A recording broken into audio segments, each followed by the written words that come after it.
மாவட்ட செயலர்கள்ட்ட இருந்து நியூஸை வாங்கி தான் நான் சொல்றேன், பொய் கிடையாது. மார்ச் மாசம் தமிழ்நாடு முழுக்க அவன் சுற்றுப்பயணம் மேற்கொள்றான். நல்லா கவனிச்சுக்க. மார்ச் 2ல இருந்து மார்ச் 8க்குள்ள, சரியா? மார்ச் 2 இல்லைன்னா மார்ச் 8ஆம் தேதி, ஓகேவா? இந்த பீரியட் ஆஃப் டைமுக்குள்ள தான், அதாவது மார்ச் 15க்குள்ள அவன் தமிழ்நாடு முழுக்க சுற்றுப்பயணம் விஜய் வந்து பண்றான். என்ன, இன்னைக்கு ஒரு மளிகை கடையில ஒரு முட்டையோட விலை 6 ரூபான்னு நினைக்கிறேன். 6 ரூபாயா 6 ரூபா 50 காசுன்னு நினைக்கிறேன். நீ ஒன்றும் பண்ணாத. என்ன, மொத்தமா கூட்டு முனைச்சா எல்லாரும் சேர்ந்து ஒரு அக்கௌண்ட் ஒன்று ரெடி பண்ணி அதுல எல்லாத்தையும் பணத்தை போட்டு ஒரு பல லட்சம் ரூபாய்க்கு முட்டையா வாங்கிரும். என்ன குருளே?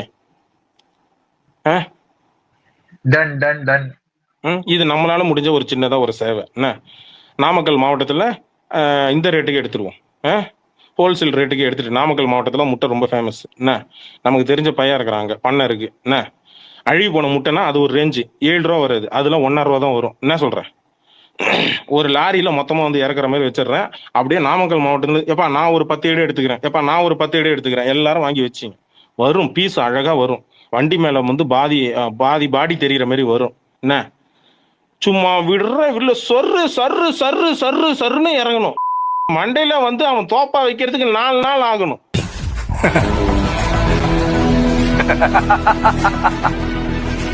வெயிட் பண்றவங்க நான் நேர்ல வரேன்டா.